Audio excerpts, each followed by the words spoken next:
₹25 से मेरा एडमिशन हो गया। तो मैं बस ये कहना चाहती हूँ कि हम लड़कियों को, क्योंकि लड़कों के लिए पूरा समाज है, बहुत सारे लड़के नो डाउट संघर्ष कर रहे हैं, फैमिली बहुत इकोनॉमिकली वीक है, लेकिन इनके पास वो स्ट्रक्चर है, मतलब वो कहीं कमाने जा सकते हैं, मन करेगा घर छोड़ के भाग जाएंगे, मन करेगा मंदिर में बैठ जाएंगे, लेकिन लड़कियों के पास वो विकल्प नहीं है, घर छोड़ के भागने का विकल्प नहीं है।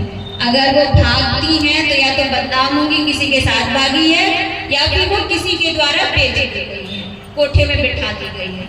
तो ये हम परिवारों में ये सबसे जरूरी चीज है कि हम अपनी बेटियों को अच्छी शिक्षा दें और बेहतर शिक्षा दें कि ताकि वो कुछ भी काम कर सके और अपना जीवन चला सके।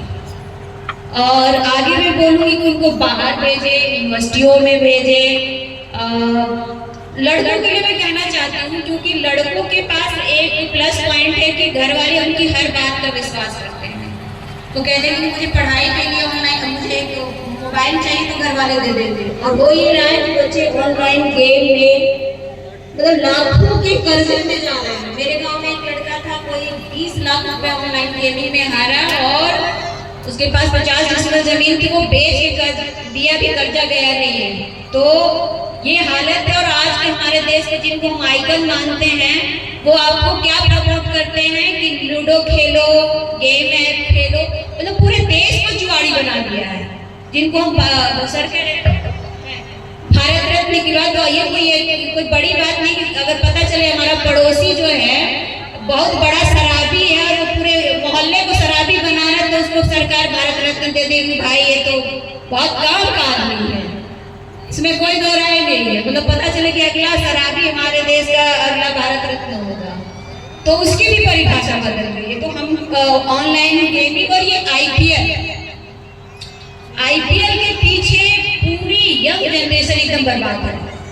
उनको लगता है कि वो क्रिकेट खेलेंगे, खेलना सेहत के लिए बहुत जरूरी चीज है, लेकिन आईपीएल खेलने देखने से आप कोई देशभक्त नहीं होंगे। ये हमेशा याद रखिएगा कि पाकिस्तान को गरिया लेने से और क्रिकेट के पक्ष में अपने आप को बर्बाद कर लेने से आप देशभक्त होंगे नहीं होंगे। आप पढ़ेंगे, लिखेंगे, नौकरी करेंगे, घर परिवार चलाएंगे और हिंसक तरीके से जीवन चलाएंगे करेंगे तो आप अपने देश में योगदान करेंगे। और मुझे यही लगता है कि ये देश के प्रति सच्ची देशभक्ति है। किसी को गाली देके और अपने आप को बर्बाद करके अंधभक्त बन के हमारी कोई देशभक्ति नहीं है। बाबा साहब के लिए उस समय भी यही कहा गया था, उन्होंने कहा कि जिस दिन मेरे समाज का हित अगर देश के हित से टकराएगा तो मैं अपने समाज के हित के लिए लड़ूंगा। तो ये हमको समझना होगा कि हमारा हित, अगर हमारे हित में लोग नहीं खड़े हो रहे हैं, सत्ता नहीं खड़ी हो रही है, हमको फुसला रही है, बहला रही है, तो हमको उनके पक्ष में नहीं जाना है। हम हजारों सालों से गरीबी में जीते आए हैं, आगे भी जी लेंगे, लेकिन जो ये थोड़े थोड़े छोटे छोटे लालच जो है ना, जिससे हमको हमारा कुछ नहीं हो रहा है, हमारा वोट वो